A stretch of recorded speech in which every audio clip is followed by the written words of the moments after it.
Hello students, very good morning to all of you. तो देखिए, हम लगभग आधा सिलेबस कंप्लीट कर चुके हैं सेकंड सेमेस्टर का।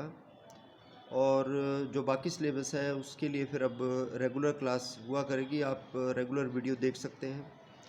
तो जो लास्ट हम डिस्कस कर रहे थे उसमें हमने गुप्त साम्राज्य के बारे में मैंने आपको बताया था कि किस तरह से गुप्त साम्राज्य की स्थापना हुई थी। और उसमें दो जो प्रमुख राजा हुए, एक तो चंद्रगुप्त विक्रमादित्य और समुद्रगुप्त, इनके बारे में हमने पढ़ा था। समुद्रगुप्त के बारे में हमने एक डिटेल क्वेश्चन पढ़ा था कि उसके जीवन की सफलताएं, उसके विजय अभियान और उसको भारतीय नेपोलियन क्यों कहा जाता है, ये हमने लास्ट जो है टॉपिक पढ़ा था। इसके बाद जो अगला बहुत इम्पॉर्टेंट क्वेश्चन पेपर में आता है, और मैं आपको बता दूं कि आपके जो सेकंड सेम के होंगे मोस्ट प्रोबेबली ऑफलाइन एग्जामिनेशंस होंगे, तो आपको बहुत अच्छे ढंग से पढ़ना है, अच्छी तैयारी करनी है इसकी। तो आज जो हम डिस्कस करने जा रहे हैं क्वेश्चन, वो बहुत इंपॉर्टेंट क्वेश्चन है और वो है गुप्त काल को स्वर्ण युग क्यों कहा जाता है। Why the age of Guptas is regarded as the golden age of ancient India. प्राचीन भारतीय इतिहास में इसे स्वर्ण काल कहा जाता है। तो ऐसा क्यों है, तो उसके हम कारण पढ़ने जा रहे हैं, उसकी विशेषताएं पढ़ने जा रहे हैं। तो देखिए, गुप्त काल की जो तुलना है वो यूनान में एक शासक हुआ था पेरिक्लिस। पेरिक्लिस के शासनकाल से उसकी तुलना की जाती है। वो बहुत ही अच्छा शासनकाल था। जैसे कोई भी हम बात करते हैं इस तरह से बोल देते हैं, भाई ये तो स्वर्ण काल है, कि ये तो सोने का समय है, बहुत अच्छा समय है। तो इसके क्या कारण थे? सबसे पहला कारण तो ये था कि गुप्त शासकों ने एक विशाल साम्राज्य की स्थापना की। देखिए, गुप्त काल से पहले अगर आप राजनीतिक स्थिति की बात करें तो मौर्य काल के पतन के पश्चात भारत में राजनीतिक अस्थिरता का काल था। भारत छोटे छोटे राज्यों में बटा हुआ था और उन राज्यों में परस्पर वैमनस्य था, एकता की भावना नहीं थी। लेकिन गुप्त शासकों ने, जैसे चंद्रगुप्त प्रथम ने तो स्थापना की थी, उसके बाद समुद्रगुप्त, फिर चंद्रगुप्त विक्रमादित्य, ये जो शासक थे इन्होंने गुप्त साम्राज्य का विस्तार किया। अब आप जानते हो कि समुद्रगुप्त ने तो अश्वमेध यज्ञ किया था। समुद्रगुप्त ने तो उत्तरी भारत के 9 राजाओं को और दक्षिण भारत के 12 राजाओं को पराजित किया और दक्षिण भारत तक उसने इनरोड्स कर लिया था, इंक्रोचमेंट कर ली थी। हालांकि दक्षिण के राज्यों को उसने अपने साम्राज्य में सम्मिलित नहीं किया, लेकिन फिर भी अगर हम देखें तो गुप्त शासकों ने एक विशाल साम्राज्य की स्थापना की। तो स्वर्ण युग तभी कहलाया जा सकता है उस काल के संदर्भ में। अगर हम देखें तो साम्राज्य बहुत अधिक विस्तृत होगा, तो ऐसा ही था, गुप्त साम्राज्य बहुत विस्तृत था। लेकिन जो दूसरा हम एस्पेक्ट पढ़ने जा रहे हैं वो है कुशल शासन प्रबंध। देखिए, बेशक साम्राज्य का कितना विस्तार कर लो, लेकिन अगर शासन प्रबंध ढंग से स्थापित नहीं है तो उसका कोई लाभ नहीं होता। लेकिन गुप्त शासक न केवल एक महान योद्धा थे बल्कि बहुत अच्छे प्रशासक भी थे। जैसे उस काल से मिले स्रोतों से हमें पता लगता है, जैसे फाहियान था जो कि चंद्रगुप्त विक्रमादित्य के शासनकाल में ये चीनी यात्री आया था। फाहियान लिखता है कि मतलब फाहियान ने चंद्रगुप्त विक्रमादित्य के शासन प्रबंध की प्रशंसा की। वो कहता था कि मौर्य काल की तरह उस समय लोगों को अपने नाम सरकारी रजिस्ट्रों में दर्ज नहीं करवाने होते थे। और वो अनेक प्रशासन की अनेक इकाइयों की बात करता है कि केंद्रीय प्रशासन, प्रांतीय प्रशासन, जिलों का प्रशासन, स्थानीय प्रशासन, इस तरह से प्रशासन को विभिन्न भागों में बांट रखा था। इसके बाद के काल में जब मतलब गुप्त शासकों के बाद हर्षवर्धन का काल आया था, तो हुनसांग एक वृतांत लिखता है। हुनसांग चीनी यात्री था जो हर्षवर्धन के काल में आया था। वो कहता है कि मुझे जो है 2 बार लूटा गया था, 2 बार लूटने का प्रयास किया गया था। लेकिन विक्रमादित्य के समय में, चंद्रगुप्त विक्रमादित्य के समय में जब फाहियान आया था तो फाहियान को किसी ऐसी घटना का सामना नहीं करना पड़ा। इसका मतलब है कि शासन प्रबंध अच्छा था। फिर आप ये देखिए कि जो अगर हम किसी काल को गुप्त काल कह रहे हैं तो इसका मतलब है कि चहुमुखी उन्नति, ऑल राउंड डेवलपमेंट। हमने पढ़ा साम्राज्य विशालता, हमने पढ़ा शासन प्रबंध बहुत अच्छा था, साथ ही साथ सामाजिक उन्नति भी हुई। यानी समाज की उन्नति, अगर हम किसी काल को स्वर्ण काल कहेंगे तो उसमें हमें सारे एस्पेक्ट्स लेने होंगे। सामाजिक उन्नति कैसे? हालांकि समाज 4 वर्णों में बटा हुआ था, ब्राह्मण, क्षत्रिय, वैश्य, शूद्र, लेकिन जाति प्रथा के नियम कठोर होते हुए भी लोग एक जाति के लोग दूसरे जाति के लोगों के साथ संपर्क रखते थे।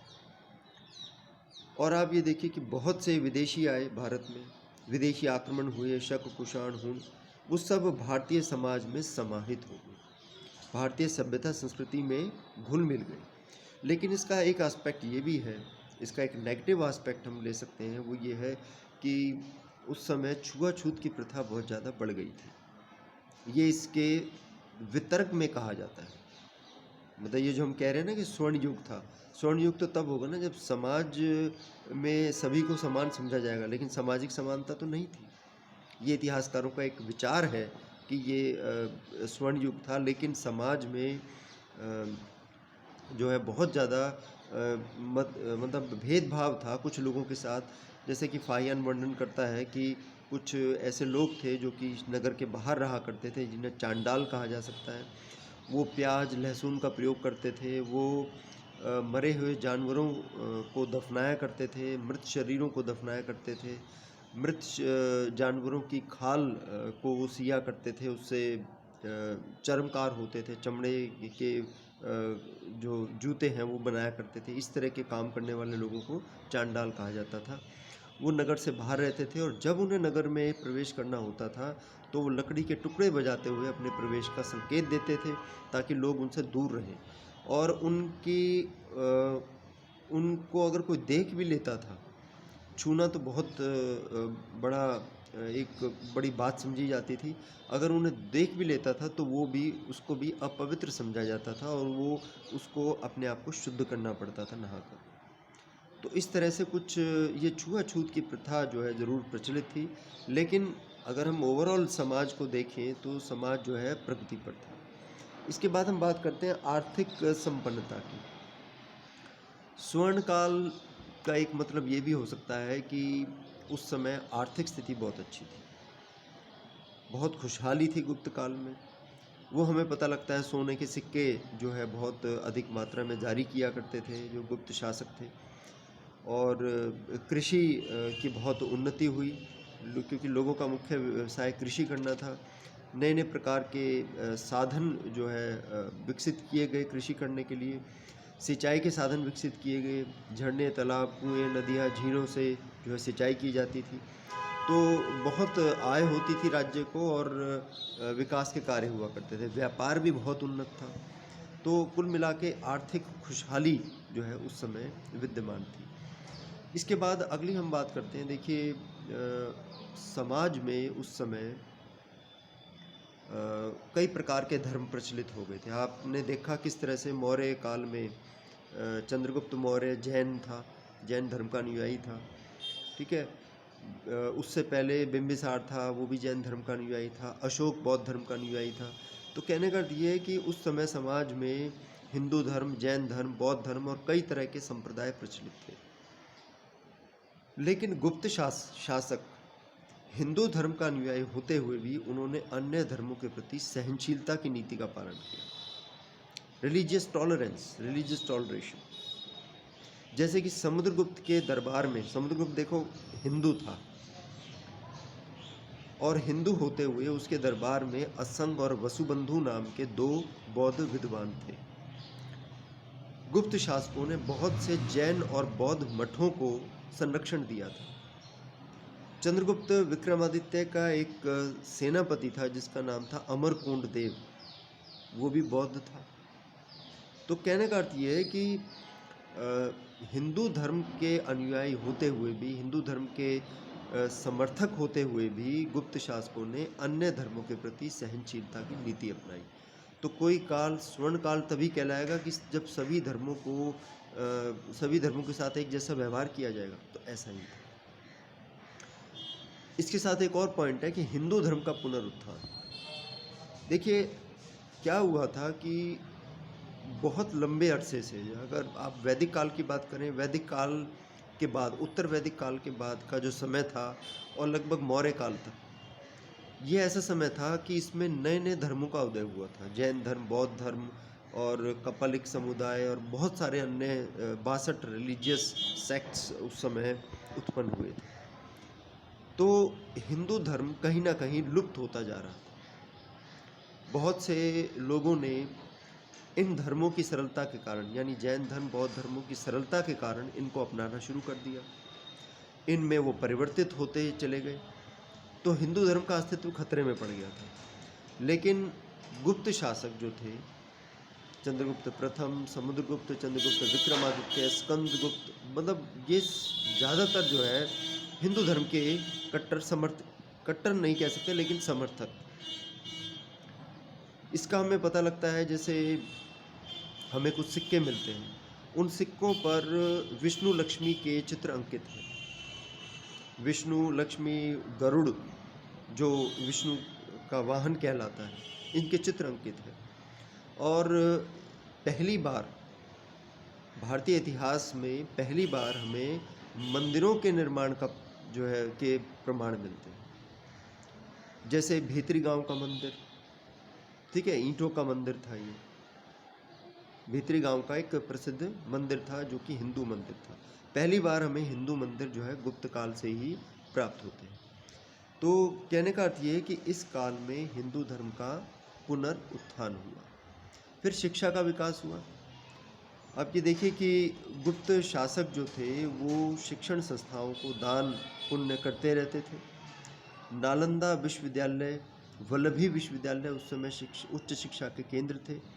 और इस विश्वविद्यालय में केवल भारत से नहीं बल्कि विदेशों से विद्यार्थी आया करते थे। जैसे ये फाहियान जो आया था, इसने भी इसने भी जिक्र किया है नालंदा और वल्लभी विश्वविद्यालयों का।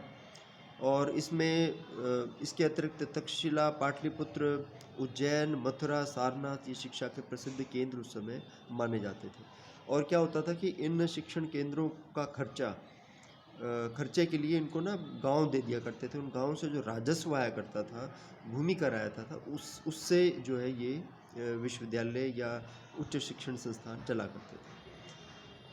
गुप्त काल में साहित्य का भी चहुमुखी विकास हुआ। जैसे बहुत से लेखक हुए। अब इनसे ऊपर तो कोई लेखक नहीं है। कालिदास चंद्रगुप्त विक्रमादित्य के दरबार के रत्न थे। कालिदास के ग्रंथों के बारे में आप परिचित हैं।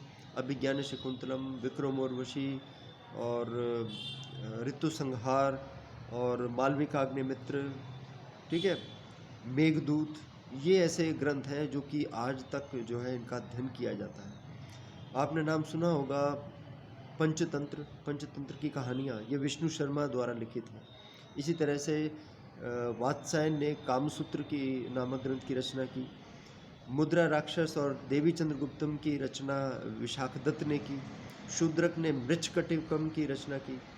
दंडिन ने काव्यदर्श और दश कुमार चरित्र नामक ग्रंथ की रचना की। तो बहुत सारे ग्रंथ इस काल में लिखे गए। और इस काल में यहाँ तक कि रामायण, महाभारत और पुराणों के नए संस्करण भी तैयार किए गए, नए एडिशन भी जो है इसमें तैयार किया गया। और आप देखिए कि समुद्रगुप्त का राजकवि था जिसका नाम था हरिसेन। हरिसेन ने प्रयाग प्रशस्ति की रचना की। वो प्रयाग प्रशस्ति जो है हरिसेन द्वारा लिखित, ये समुद्रगुप्त के काल की बहुत महत्वपूर्ण जानकारी प्रदान करता है। तो कहने का अर्थ ये कि गुप्त काल में साहित्य का भी विकास हुआ, साथ साथ गुप्त काल में कला का भी विकास हुआ। मैंने आपको बताया कि भीतरी गांव का मंदिर, देवगढ़ का दशावतार मंदिर, भूमरा का शिव मंदिर, तिगांव का विष्णु मंदिर, बहुत सारे मंदिरों का इस काल में निर्माण करवाया गया जो कि आज भी जो है देखे जा सकते हैं। आज भी हम इनको देख सकते हैं। तो और कला में चित्रकला का भी विकास हुआ, भवन निर्माण कला के साथ साथ। जैसे अजंता की गुफाएं हैं। हालांकि हम ये नहीं कह सकते अजंता की गुफाओं की रचना गुप्त शासकों ने की थी। वाकाटक शासक भी थे और भी अन्य शासक इसमें इस कार्य में लगे हुए थे। लेकिन अजंता की गुफाओं में काफ़ी हद तक गुप्त शासकों का भी कंट्रीब्यूशन है। और बौद्ध धर्म से संबंधित इस काल में महात्मा बुद्ध, बोधिसत्वों की बहुत से चित्र और मूर्तियों की स्थापना की गई। मूर्ति कला भी जो है इस काल में चरम सीमा पर थी। और साथ ही साथ इस काल में विज्ञान और प्रौद्योगिकी का बहुत विकास हुआ, साइंस एंड टेक्नोलॉजी। ये बड़ा आश्चर्यजनक है कि इस काल में गणित, ज्योतिष, चिकित्सा शास्त्र में काफ़ी उन्नति हुई। जैसे दशमलव प्रणाली और पाई, जो आप मैथमेटिक्स में यूज़ करते हैं ना, पाई 22/7 होता है और 3.14, ये जो इन्वेंशन की थी, सिद्धांत की खोज, ये आर्यभट्ट ने की थी। आर्यभट्ट ने आर्यभट्टीय नामक पुस्तक लिखी, सूर्य सिद्धांत नामक पुस्तक लिखी। वर्महीर एक और वैज्ञानिक था जिसने जो है पंच सिद्धांतिका और बृहद संहिता नामक ग्रंथ की रचना की थी। ब्रह्मगुप्त एक ऐसा वैज्ञानिक था जिसकी तुलना जो है न्यूटन से की जाती है। न्यूटन से बहुत पहले उसने ये घोषणा कर दी थी कि पृथ्वी अपने स्वभाव से प्रत्येक वस्तु को अपनी ओर आकर्षित करती है। जैसे न्यूटन्स लॉ ऑफ ग्रेविटेशन हम पढ़ते हैं ना, कि उसने कहा था कि सभी वस्तुएं पृथ्वी की ओर आकर्षित होती हैं। ऐसे ब्रह्मगुप्त ने बहुत सदियों पहले ये बात कह दी थी। वाग्भट्ट उस समय का प्रसिद्ध चिकित्सक था, उसने अष्टांग संग्रह नामक पुस्तक लिखी थी। तो कहने का अर्थ ये है कि विज्ञान और प्रौद्योगिकी का भी इस काल में काफ़ी विकास हुआ था। ये भी जो है आर्यभट्ट ने न्यूटन की तरह ये एस्टैब्लिश कर दिया था कि पृथ्वी सूर्य के चक्कर लगाती है, ना कि सूर्य पृथ्वी के चक्कर लगाता है। ये बात पहले ही इस्टेब्लिश हो गई थी। अच्छा, इसके बाद आखिरी में जो हम पॉइंट लेंगे वो है भारतीय संस्कृति का विदेशों में प्रचार। आपको जान के आश्चर्य होगा कि भारतीय संस्कृति केवल भारत तक सीमित नहीं रही, बल्कि इसका विदेशों में भी प्रचार हुआ। जैसे सुमात्रा, बाली, बोर्नियो, चीन और अन्य एशियाई देशों में मतलब एक तरह से you can say greater India was form, बेहतर भारत, क्योंकि हमें इन देशों से भारतीय जो संस्कृति है उसके सबूत मिलते हैं। जावा में जैसे बोरोबुदूर का मंदिर है, तो वो एक शिव मंदिर है। इसी तरह से विष्णु के मंदिर हमें भारत से बाहर मिलते हैं, खासकर दक्षिण पूर्वी एशियाई देश। तो हम ये कह सकते हैं कि भारत का जो है चहुमुखी विकास हुआ गुप्त काल में। गुप्त काल जो अगर हम देखें तो 320 से लेके 550 ईस्वी तक माना जाता है। तो इसलिए इसको जो है बहुत से इतिहासकार इसे स्वर्ण युग कहते हैं। हालांकि कुछ इतिहासकार इससे सहमत नहीं है। वो कहते हैं कि व्यापार का पतन हुआ था, समाज में एकता नहीं थी, इसलिए इसको गुप्त काल को स्वर्ण युग कहना उचित नहीं है। लेकिन इन सब डेवलपमेंट्स को, इन सब एडवांसमेंट्स को अगर हम देखें तो we can say that it was a golden age of ancient India. Thank you.